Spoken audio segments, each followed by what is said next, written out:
Hello, everybody. Welcome to the WhatCulture Gaming Podcast. I'm your host, Scott Taylor, joined by Jules Gill. Hello, everyone. Hi, Ashley Millman. Hello, I'm also here. It's true. Now, we have dove into the hashtag over on Twitter to get a handful of questions, and also we'll be diving into all the other games that are coming towards the end of the year, because rather than focus on the amount of things going wrong, we thought we might as well look at stuff that's going to be coming your way when it's all over. You can't say what it is on YouTube, so you've got to dance around it. So the more words you can come up with to refer to it, the better. But yeah, we're going to start with some questions, then we'll delve into the games that are coming the rest of the year. So first up, and you can submit your own questions over using the hashtag WCGP on Twitter. First question from Edward Figueroa, I'm going to say.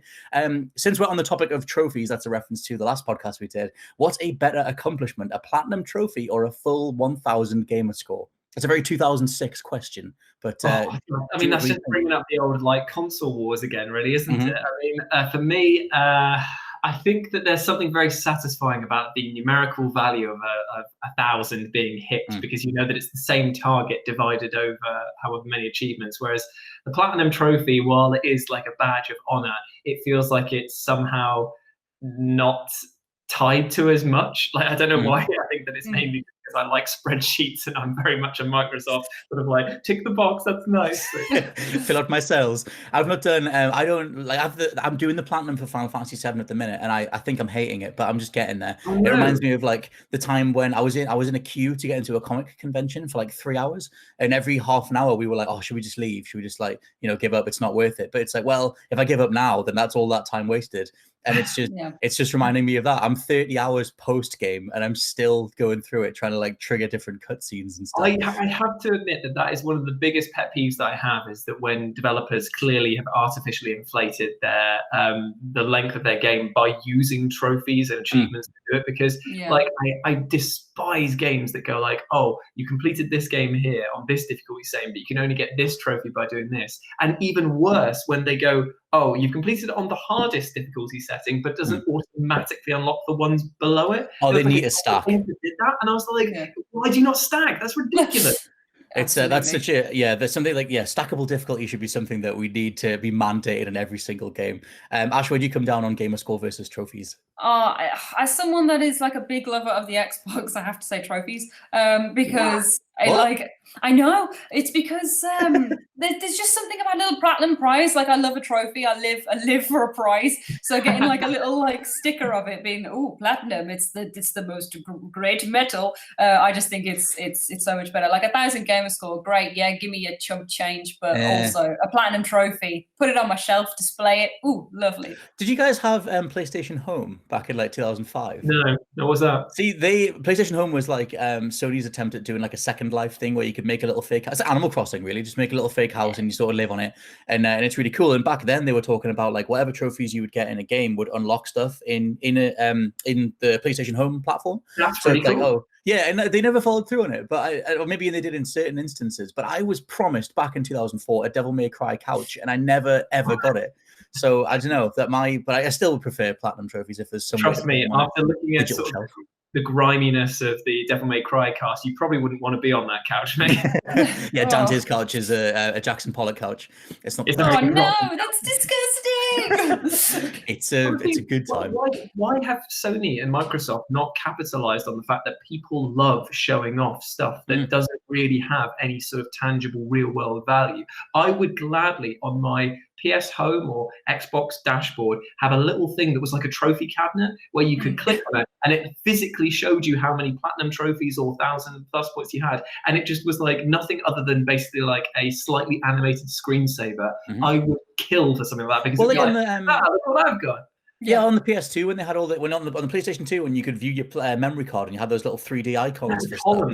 Just bring that back. Just have that be the stuff that you can put next to your little amiibo man, or whatever the hell they're called. I want a real one is the thing. If I get enough, if I get 300 platinum trophies or something, you should get a little one sent in the post, like YouTube milestones where they give you your play button. They should give you an actual platinum trophy. Imagine if you managed to complete Doom Eternal on the hardest difficulty or whatever, and sent you a tiny little chibi Doom guy thing. That would be such an incentive. I would definitely do that. I'd pay for it if I did it, and it was okay, pay us the $3.99 shipping fee or whatever. I'd be here you go, take my money. I want my little platinum trophy. It's a good time. Okay, so we'll get through. I mean, I love doing the questions, but we always end up talking quite a lot about them. There's so many games to get to. It's fine. Let's do some questions. The next one from Alex Hubesty, who says, with the Resident Evil engine, the RE engine, making all the latest Resi games look amazing, does Resident Evil HD Remaster hold up anymore, and is it worth playing if you've never played it before? I included this one because, Jules, you're a big Resi fan, but you're shaking your head. No, I'm shaking my head because it's not even a question. That's like it's a rite of passage to go through the remaster, because for those of you who don't know, the remaster was the GameCube version of the first Resident Evil game, and this one again had a few extra tweaks put in as well, updated graphics even further and things like that. The enemy layout was shaken up once again, and honestly, it is hands down one of the best remasters, not just of a Resident Evil game, of any game. It is so honest to its core. It exactly hits the notes that the original had, and then some. I would actually say to people looking to get into it to play this over playing the PS1 original, and I do not say that. No, totally. I mean, Ash, did you go back to the original one, or did you? Because I went back to the original one after 2 and 3. Yeah, I played the like blocky little one as like the blocky little one. The blocky little one. I've played bits of it, but it's never one that I've like fully completed. The Resident Evil Remaster is actually one that's next on my list to play, like the Resident Evil 1 Remaster. So I'm liking this advice from Jules as well. For me to take onto it. So yeah. There's one bit. Oh, sorry. I was going to say, there's one bit in that game, one puzzle, when you have to figure something out. Well, it's right at the beginning where a statue is coming at you with like a blade thing, and he's going to cut you. And I hate that bit. The checkpoint to get there takes forever, and it's put me off going back through it. I went through it once in, 2003, whenever they did it. Yeah. And I've always just gone back to it and gone, I can't be bothered with the statue and the blades again every time. But I think that's what you would do. So. The game, mate. Just instantly know the solution to the puzzle. It's so long ago. It's like a decade and a half. Next question from Nicholas Coombs, who says, are we excited for the Crisis remastered? He was hoping for the whole trilogy, but he's excited either way. Be safe and take care. Crisis is another game that I haven't played since back in the 2000s. I don't know if you guys have gone back to it, or have you played it back then? No, I only played it my first time through. I had the luxury of playing it on a friend's computer at university who was doing an IT course at the time, so had sunk in all of his bursary money and all of like the government grants and stuff that he had into getting this top-end, high-powered computer. Awesome. And even then, I remember it being like a little bit chuggy, but looking amazing. And I said to him, like, apart from like this game's graphic, like, what else is good about it? He goes, the shooting's pretty good. The story's pretty like absolute bollocks, but like it's quite fun. And I can't say that it really grabbed me as a tech demo, what you can do and the freedom of how you do stuff. I think it was fantastic. But for me, it's like, if you say, do you want to play this, or do you want to play like Halo, or do you want to play a much inferior looking game like Killzone or something like that, I'd be like, I probably would choose those two. But it's really weird because, like, I mean, back in the day, like that thing was absolutely mind blown in terms of they showed like a grenade going off next to a wooden shack and all the pieces splintered and flew everywhere, and we'd never seen anything like that. And it was incredible. And I think, but it's strange for the remaster because I was like, oh man, like, because I couldn't afford a PC back then that would be able to run that stuff. So I'm like, okay, maybe in the modern day with the remaster, I'll finally be able to experience this like physics heaven. But they're developing it for PS4, Xbox One, and Switch. So unless the Switch has a demonstrably different version, then it's not going to be the all singing, all dancing, amazing textures and physics thing, because the Switch wouldn't be able to handle it. So I think if they're doing like feature parity, it's, I don't know, it's still going to be like a dialed down version as opposed to some, you know, like, because I would want something for the PS4 Pro or the Xbox One X. Yeah, I never played the original Crises, so I'm so in for remakes and remasters and everything. Cause it's like it gets me back into the original stuff. And it's if it's something I missed the first time around, give me the remaster. So I'm excited for anything like that. Have you played Final Fantasy VII Remake yet? No, I love a remake, but I haven't played Final Fantasy VII. No, it's fine. That's fine. My advice was going to be go play the original. That's the good. Oh, really? Good. Do you not think that out of the two, you think the original's better than the remake? Yes. Yeah. I still love the remake, but I was going to do a little swerve there. I think you should play the original. I think everyone should play the original. To be honest, everyone's like, it looks bad. It does look bad, but it's amazing and it's really well written. The last question from Coach Marv: betas have essentially become like soft openings or trials for some games. Would you like to see a return to a more standard demo format, or demos becoming mandatory for most games? Hell yeah. That seems like the most obvious thing going forward. Like the whole move towards this games as service absolute billy, where they've just basically wheeled out a game that's in alpha state or just thereabout, and you're expected to pay upfront a massive cost and then basically wait a year or 2 years. Like people are now saying to me, "Oh, Jules, you should go play you should go play Fallout 76 because it's just getting good." I'm sorry, the game's been out for what, 2 years now? Why the hell? Like, why should I give it another chance now? Especially when the people that are saying that are saying, well, when I say it's good, I mean it's bearable. I'm like, yeah. I mean, as a No Man's Sky fan, but I would maintain that game was fine from day one. But yeah, with Fallout, it's weird because it's like how many different times they should they be given the benefit of the doubt? And even in Wastelander's case, like you said, it's like Rich tried it over the weekend and just said that like, well, it's there's content there, there's quests and dialogue and stuff, but it's still buggy as hell. There's a very easy way to fix this entire games as service thing, and that is to not charge your player base a full price for that title. It is not a full price game because you are releasing it in a not finished state. You're releasing it in a state like a vanilla state. You should reward people for basically becoming ground floor founders at a discounted price, heavily discounted. And then as the roadmap comes in and new stuff gets added in, the price goes up according to the reviews, aggregate demand, or whatever that the audience has said that they want for it. If it comes out and you put an expansion pack in and it's utter hot garbage, then it shouldn't add anything to the price because I don't want to pay for something like that. Yeah, I think I get annoyed again. I always but like especially in terms of demos. I mean, I remember on the Xbox Live store for the 360, you could guarantee you're going to get a demo if something was on there. And that just doesn't seem to be like it's mandated anymore. I don't know if that's what you were going to say, Ash. Yeah, no, I'm a big fan of demo stuff. I'm not a big fan of betas or things where you can play it before it's finished because I feel like it's kind of a cop-out. It's like, oh, okay, well, here you go. You can play this for now and get it for this price or whatever, or have a little go or whatever. And it just give me the whole thing that you finished where you've like worked really hard and polished it up. And if you have like play testers or whatever, fair enough. Or if you advertise the beta as a play testing state, fair enough. But don't advertise it as early access to a game that's not finished and is going to be a bad experience for everyone, because then you're just shooting yourself in the foot for the actual release as well. Like Fallout 76 was absolutely, this isn't finished, it's buggy as hell, we need you to test it before it's like breaks on us in the real world. And it's just a bit insulting when it's like, no, I'd rather pay my full price for a finished game that you have put out to a great degree, that is worthy of everyone's time, including your own that you spent making it. A demo, I think, is more like here is us showcasing all the best bits of our game that we want you to buy it, like a little try before you buy snippet, chomp chomp. Whereas this is like a beta is not that. Personally. Well, my thing was like looking at the way Resident Evil 2 did it, where they finished the game and then they just gave you like the whole opening. It was just like you play for half an hour, see how far you can get. I think they changed around a couple of the weapon drops, but you knew exactly what you were buying, and it's like you finished that trial and it was like, well, if you want the full game, cover up the cash, keep going, or at least you can then access the full game. For me, that's the perfect way to do it. Like I get that on the developer side, it's hard preparing a vertical slice like an early level if you're still in full production, but just siphon a part of the game off afterwards, siphon a part of the final build off and put a time limit on it. And like, yeah, sure, there'll be some people that'll figure out a way to hack it and access more of it and stuff, but they've got to be a fraction of the overall public, and like vast majority of people would benefit from that.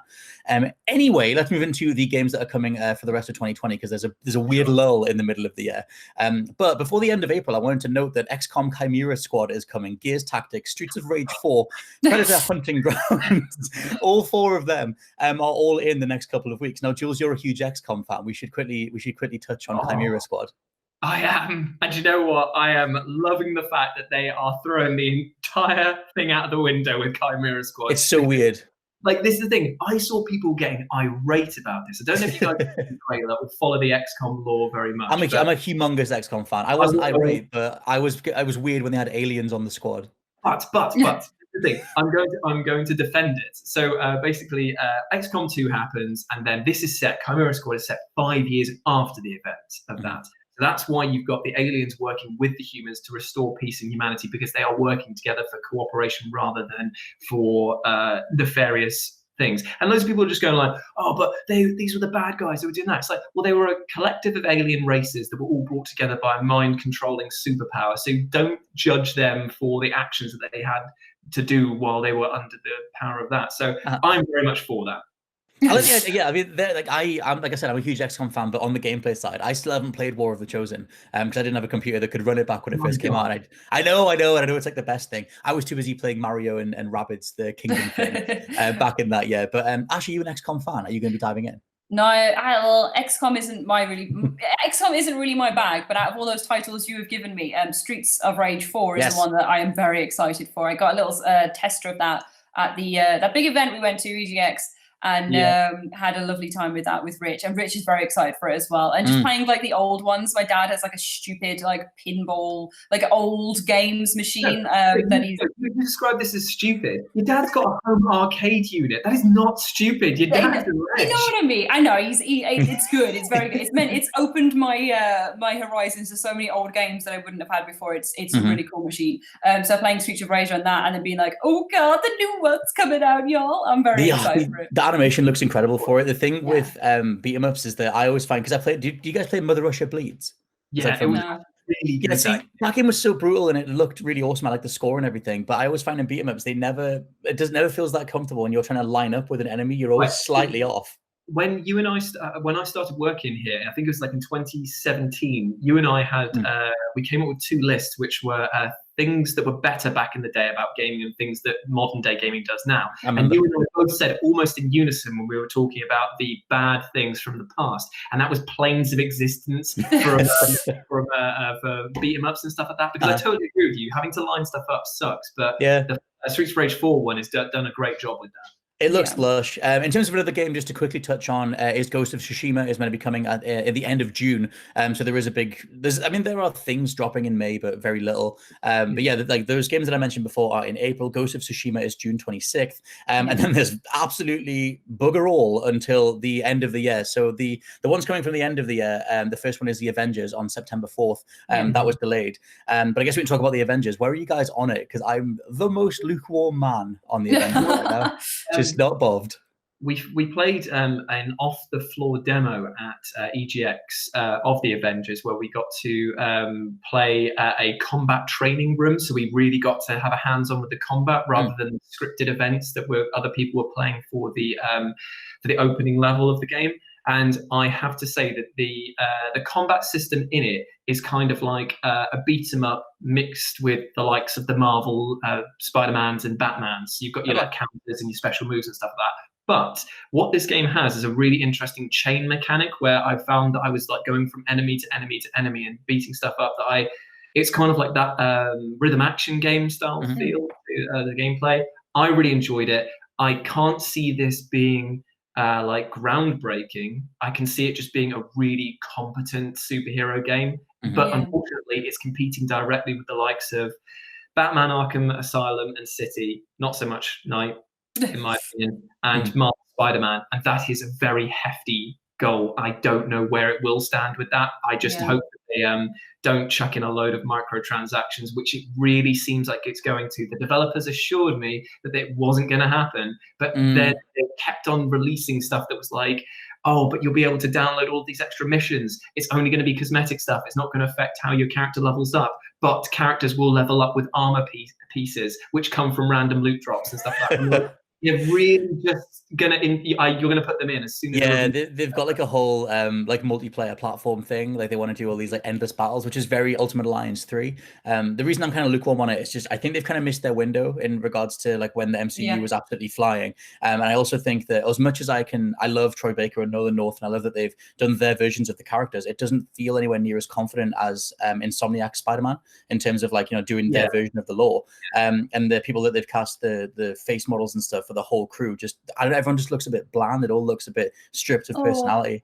I think they've all got their own faces, like, but you just I'm so used to the movie versions now that seeing this whole new iteration again, I feel like I've got Avenger fatigue, like not even superhero fatigue, like full Avenger fatigue. And I think you're right in saying that it comes a bit late with the timing as well. I'm not particularly enthused about it. I'm not like, oh my god, I am gagging to play Marvel's Avengers. I don't think it's going to be bad, but I also don't think it's going to be like, I don't think it's going to be the next Spider-Man, like Jules says, like with the market that it's inhabiting. I don't think it has the oomph of something that has overtaken everything else that's already out there. It's interesting, and it's an interesting title. I really hope Ewan enjoys it. That's all I want. I want Ewan to have a lovely time with it. But otherwise, I'm not really asked about it. Bless little Ewan. It's like, what Doom Eternal was to Rich, the Avengers is going to be Ewan's shining light. Because 2 weeks after that, on September 17th, is Cyberpunk 2077. Yes! CDPR have insisted they're hitting their day. They haven't been too drastically affected by it that's going on. And so I mean, we can talk a little bit about Cyberpunk. There's obviously so much. We've already covered it a couple of times in the past on the pod. But where are you guys on Cyberpunk hype right now? So it was meant to come out like last week. It was like a couple of days ago in terms of when we're recording. Yeah, which is mad when you consider it. But I am really glad in a way that they announced it because they wanted to like polish it up and do more to it. I still don't know where this game is going to come in. I am incredibly excited, but that makes me really worried because it's like, am I imagining a game that this isn't going to be? No, you're not. It's going to be great. I just don't know how they can go wrong. It's CD Projekt Red. It is a next level, massive sci-fi. It's The Witcher in space. Like you can't go wrong. You can't go wrong. It's going to be so good. The thing that makes me worried is that they've never done a first-person shooter before, and like, every time they show the gameplay, it doesn't look that great. Like I love their world building. I love CDPR so much. I love Cyberpunk so much. But sometimes when they show the gameplay, like besides the some of the dialogue being a bit cringe, like some of the specifics, they're going for a very like 80s tood thing, and I get that because that's obviously when the genre was born. But just some of it looks a bit cringe on that end, and then the gameplay, like it's because it's their first person shooter. That might be the thing that goes wrong. I don't mean to be Mr. Neggy as always. Mr. Neggy. I'm just balancing it. I'm just Mr. Ball. I'm just balancing it out. Neggy egg. No, I think it is. I think it looks incredible. I think that everything they do with it's going to be incredible. I think the amount of time they've taken on it and that they are unafraid to take more time on it is an incredible thing to see, because they care about it and are going to produce something that is real hot potatoes level. I'm trying not to use any excited curse words. I just think it looks fantastic, and I'm excited to see them go into a new genre, like I say, with the first person stuff. And from what I have seen on it, I think it looks very capable. I think it looks really good. And I'm just so excited to envelop myself in a new world full of story and narrative branching options, and that is going to be endlessly explorable. That is like the new Red Dead Redemption in it, because everyone's had their like cowboy years. Now they're going to have their sci-fi years. And, I do love that they're, because if you do the Cyberpunk 2020, the adventure book where you make your own character and it's all very like choose your own adventure and like the tabletop RPG thing, that's great, and that is so multifaceted. The amount of permutations you can have from character builds to quests and enemies and everything else. If they've even remotely replicated that amount of customization and like the different ways the whole thing can play out, that'll be incredible. I do like the idea of like customizing something from the ground up, and that the game malforming its like all the content to just you and everyone's individual play being completely different. That stuff sounds cool. The next game down, go on, Jules. I want to say, man, which is that whatever happens to Cyberpunk in terms of a game, in terms of a marketing campaign, it's probably one of the most successful things I've probably ever experienced, because not breathtaking, you might say. It's aesthetic, very good. Its aesthetic is one that's just like, it will live on beyond its release and everything like that. I love the way that they've managed to use all like celebrities' involvement in it. It's going to be successful no matter what. Like, and I feel like that's just they're releasing it as a game, not as a part of a game or as something to build on. It is like a standalone thing. It's confident, and that's not all very often. So we pretty much are getting a new Refused album as well, because they are the band Samurai. Like they're the main band that Keanu Reeves sings for. So if you're a Refused fan, then you're getting all the new. I just don't understand how you can't be excited for every single piece of this game, and even the 80s chewed, as you say. I just feel like it's so tongue in cheek. Like they know what they're doing with being like, "Hey, y'all, bro, I'm gonna cut you with my big pointy cyber knife." Dude, like I just think, like, give it to me. You should look at over me. Some of the excerpts from the 2020 book where it's just sort of like, hey man, all these slicers are trying to get with my hacks, but they can't be done because I'm not radical. And it's just like, oh god. I love it. I live for it. That's how I talk to myself in the mirror in the morning. You psych yourself up. Next one down. Now, this is this next game is one of the only ones left that has a specific date. Everything after that is delayed indefinitely, but still penned in for 2020. So the next game is Halo Infinite. Now that's meant to tie in with the Xbox Series X launch. It's meant to be a launch title.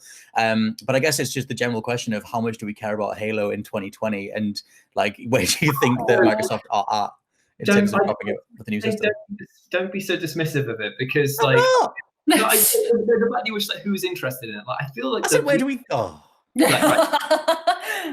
People are very interested and will support this Halo franchise because, if anything, they need a win after Halo 5, because Guardians was it wasn't made for the fans. It was made to usher in a new generation of people, to put a new studio stamp on it, and unfortunately it didn't hit the ground running as best as they thought it would. Infinite is their chance to prove them all wrong and show them that there is so much to love about Halo. So that's actually you're like if I was like the mad raving man in the padded cell who's just bouncing off the walls, and you just come in with your clipboard and go, it's not that bad, is it? Look, just calm down, have an apple, it's all right. Although having this Xbox One now, because I haven't had one for ages, I have played Halo 5 guys, and man, so the last time I played Halo 5 guys. Yeah. Okay. That's how much you really want a 5 guys. When did Halo 4 drop? Like 20. Oh god, 2012 I think, or 2011. Yeah, so that was the last experience I ever had with Halo, and then going back and playing that fairly recently, I was just like, oh, this is not for me. The thing that's really weird is that they did Halo 4 and 5 was meant to be the first 2 parts of a new trilogy, like this new story about Cortana and her rampancy, and like Chief versus Cortana and all this stuff. Obviously Halo 5's marketing was a big old lie. It had almost nothing to do with Spartan Locke versus him. And then 6, they've just gone, well, it's not even 6 anymore, it's just Infinite, and we're just going to kind of reboot it again. But Ash, you a Halo fan? No, I like the Xbox, but Halo was never my bag. I like what it stands for, and that everyone has a nice time with it, and I will give it a go, because I'm more than likely going to stick with Xbox when the console thing happens around. Actually, I don't know what I'm going to pick. I don't know why I say that, but if there's an Xbox around, I'll give Halo a go, because I feel like, again, it's another invitation for people who weren't maybe into it into the past to give it another go, isn't it? So it's kind of like the nice remake reboot train that I can hop on and go, oh, I'll see if I want to take this to the station or not. I am super curious, like how they do, because like Jules was saying about Halo 5 feeling a little bit weird. That was when they brought in like aiming down sights and like knee slides and stuff. They were kind of trying to chase a little bit of Call of Duty, a little bit of Titanfall, and I kind of want them to just be Halo, be their own thing, and excel that way. If you think about it, since 2000, since the year 2000, people have been saying this is meant to be the Halo killer, or whenever. Like, so when did that change? When did Halo? So you what? Killzone was the original Halo killer. That's the thing. That was the term. Everything was Halo killer, as in the FPS that was trying to take their crown. And at what did they stop? And I think you notice it more when they start adding in other features from other titles, rather than trying to expand on their own. Like, yes, we all knew that it was a bit weird that Master Chief probably didn't slide around on his knees because he was a giant, like, robotic man. He could do this sort of stuff, but he didn't need to. So what ended up added in, all that happens is it highlights, you're chasing somebody else's trend. The whole thing with taking the crown as well, like Halo's pretty much like King Theoden in the middle of Lord of the Rings, just an ancient man sitting on a throne, still alive. That's bring into his ear. Oh man, do another sequel. Any other time, I'd say I would agree with you with the opening statement of "Who cares about Halo?" Scott, I didn't even say that, did I? I had those exact words. Quote Scott. We can make up quotes. Who cares about I get moved into another room and it all goes sideways. I heard you say, "Oh, I hate Halo and everything about it," but no, I personally would be like, yeah, its time has come, let it die peacefully. But if they've got something they can put it out of the bag with, and again, get people interested and do something new that harks back to the glory days, then you'd go for it. You know what I mean? There's space for it, there's room for it. Throw it out there. It's true. Those are some very harsh words on the Final Fantasy VII remake, but I think we should move on to Deadly Premonition 2. Now, this is one of the only games, the rest of these are penciled in for 2020, so we'll get through them a little bit quicker. But yeah, Deadly Premonition 2 is still meant to be coming this year. Jules, the idea of them doing another Deadly Premonition, do you think they'll get it right? Your face are full of joy. My mind is blown because of the fact I never thought I would ever get a sequel to one of the most craptacular games I've ever played. I've never had as much fun as I have playing a Deadly Premonition game. Like, it is so bizarrely bad, yet I find myself so entranced by it that I can only hope that they replicate it into this. And I'm worried because now, what's happened? You have this game come out, and you've had the developers sitting there taking all this feedback, getting all these people saying that they love it because of how weird it is and how off the wall. Is that not going to skew your development thing of being like, well, guess I better add in more weird stuff? What if it becomes to the level of like parodying itself, where it's not even fun anymore? No, what when Nicolas Cage clocked that he was Nick Cage? Exactly. Actually, God, that whole like banter snake eating its own tail has managed to devour like Nicolas Cage a little bit, Jeff Goldblum almost entirely. Like the more self-aware you get, the more you can't be as fresh. I don't know. I think I trust Swery. But is it Swery or Suda? It's Swery. We'll never know what's going through his head because he still to this day denies that he's had any influence from Twin Peaks. So the man's absolutely. Hopefully, it's at least another satisfying murder mystery thing that maybe ends with an oversized plant man. Yeah. But we'll have to see. The other game that he released, which was like about I can't remember what the D4. game was. The Missing, where it's like a woman who can turn into a cat at night. That's D4. That's Deadly Dreams Don't Die or something. Is that what it is? Yeah. There's another one that he's done then, which is really good. It's got great reviews, and it's about like love and overcoming loss and grief and stuff like that. But it also has you turning into animals. Ash, you'd love it. It's I'm sold. There's that D4 thing you live in like an apartment building, and there's a woman that lives opposite you, and she can turn into a cat. So just lots of cats, transforming cats. I need to get into this back catalogue way more. I haven't played Deadly Premonition literally purely. I've stopped myself from doing it because I enjoy listening to you two, especially you, Jules, describe it to me so much more. Like every time it comes up in a list or in a news or in a podcast, the way you guys talk about it, I don't think it can ever live up to like. I don't know. I think I'd still recommend you play it though. It's like it's good to be in here. The water's lovely. It's really really good. I'd recommend it. Next game down. Oh, God. Fun game we're talking about, by the way. It's called. Okay.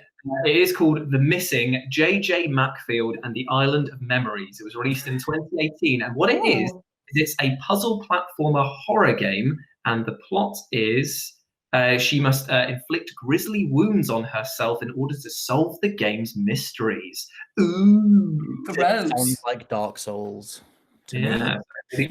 Game down is No More Heroes 3. Now, this has another vague 2020 release date. It's another Jules game. No More Heroes, the last one they did was that weird top-down arcadey thing. And it was like, you could unlock indie developer game shits, which I loved. You can get an entire collection of stuff. It's a nice little tribute to all those devs, but the actual game didn't have one in, did it? I couldn't have got a King Knight or a Plague Knight. It was just missing them. But you could get a lot of other things. Where'd you come down on No More Heroes 3, the next proper one? I'll let Ash field this one because I've already got my answer. And that is I feel like it's another one where I need to revisit the old ones again. And it's another one that I spoke about with Jules loads because of his impassioned love for this very strange game. So I need to see how it goes for you. You explain it to me, and me decide if this wash of strangeness is if I go for it or not. But yeah, I'm just excited to hear you speak about it again. The trailer for this game has put me right rocket strapped. I've gone straight to the moon because it starts off with like it looks like a sort of Ghibli animation of this like kid finding this alien, and it's like protecting it like E.T. from the government. And you think, oh my God, it's that trailer? I remember it now. Jesus, iterates everything, and he goes, and then the very end goes, "Let's start some killing," like that. It's like, it makes no sense. It reminds me a lot of One Punch Man. It's kind of like like obviously No More Heroes predates it, but it's just it's about time that series came back and just did its own brand of whack. It's wackiness with confidence that I find hardly any other teams can get right.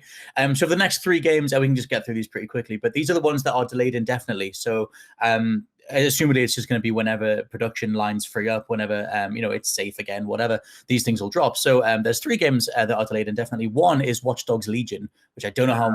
Yeah, I keep mentioning a game, then I go, do we care? But do we care? Yes. Do we care about Watchdogs Legion? It's fine. Like, thank you for Watchdogs Legion, but Mr. Soft. Just thank you for it. But Yeah, no, I'm not. Again, I'm not like, oh my god, I need to play Watchdogs Legion. But I tell you what's a really weird thing with that is that they set it in post-Brexit England, and it's meant to be like straight after it when everyone's all divided or whatever, and then it's this kind of weird tech culture version of England.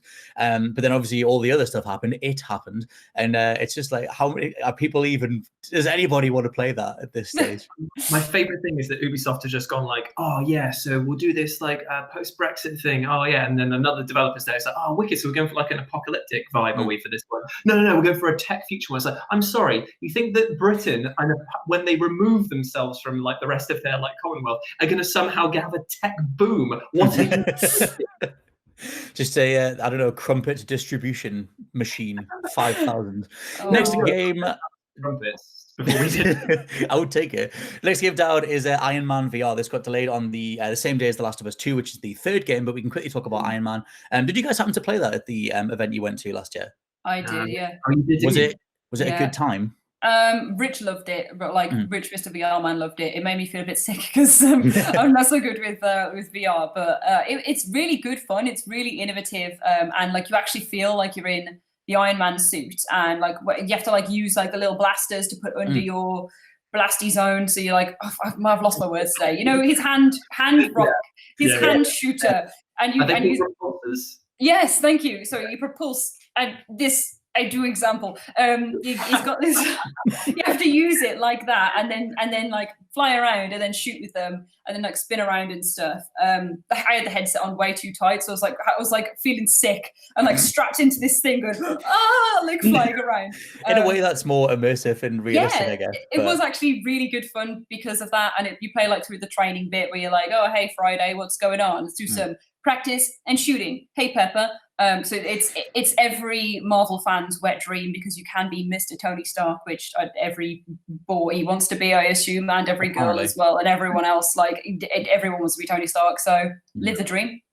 It feels like they're doing for Iron Man what the Batman Arkham VR did, where it's kind of like a series of like, and then you're talking like it's almost like if you drew up like a checklist of, you know, what are the biggest takeaway set piece moments of that character, and it's like, okay, we're going to run down them. Which is that's a pretty good way to go. Jules, did you say you played it as well? No, I didn't get a chance to play it. I was filming them play it, and it looks really interesting. I am yet to really sort of jump on the VR bandwagon. I'm waiting until the prices go down so I can try out the Resident Evil 7 fully through VR. Yeah. I bought PSVR for No Man's Sky, which is the lovely. I picked a lot of flowers in VR, and it was lovely. It's just so good, mate. You should get it. I totally recommend it. Never change. If you're ever looking to sell on your headset, mate, I'll buy it off you.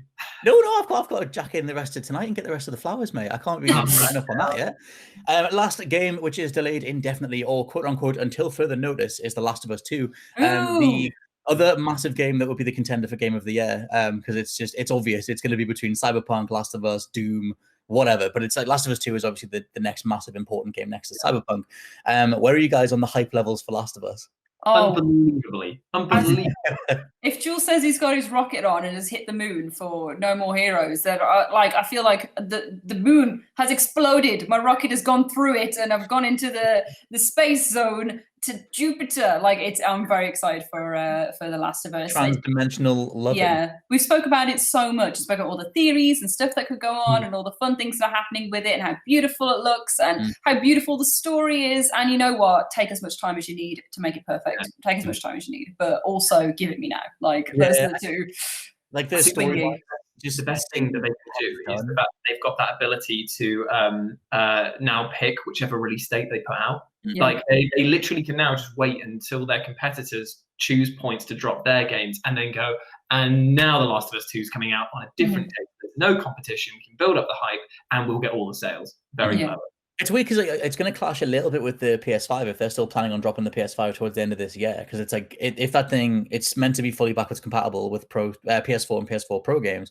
So it's like, do they just drop it and put it in a bundle with the PS5? It looks gorgeous enough anyway. You could probably just let it go and it would look like a PS5 game. I wouldn't assume that they just did the re-architecture it for PS5 and do that. I guess it would like free because when they did the Last of Us remastered, they went back and obviously tweaked obviously the frame rate and some textures and stuff. But with the PS5 just being backwards compatible, assumedly it'll just work. But yeah, in terms of the story stuff, the game and everything, I'm just I need to know what they've done. I need to know what they've thought of on a script level. How do you continue this story when it had one of the best endings ever? And you know, like Neil Druckmann and Bruce Straley before he left, they said that they would only return to this fiction if they had a worthwhile story to tell. Yeah. I'm like, okay, what did you think you had to tell after this? And does it involve everybody dying? Yeah. Oh my God. They could stir so many things up, so many feelings that I'm not ready to feel. Oh, I don't feel grown up enough for it to happen. Like I'm so excited. But again, yeah, take all the time because it's going to be such an experience. Whatever even if it's disappointing, that will be a next level experience. I'll be like, oh my God, I waited for this. True. This will be another talking point. But yeah, so those are all the games coming after it is over in theory. So let us know your favorites down in the comments below, or come find us on social media. You can also use the hashtag WCGP to leave us some questions, and we'll get to them in the future episodes. For now, though, this has been the WhatCulture Gaming Podcast. I've been your host, Scott Taylor, joined by Jules Gill. Thank you very much for having me. Hope you're all well. And Dash Milburn. Thank you for having me. I also hope you're well. Goodbye. Bye. Yeah, guys. Bye.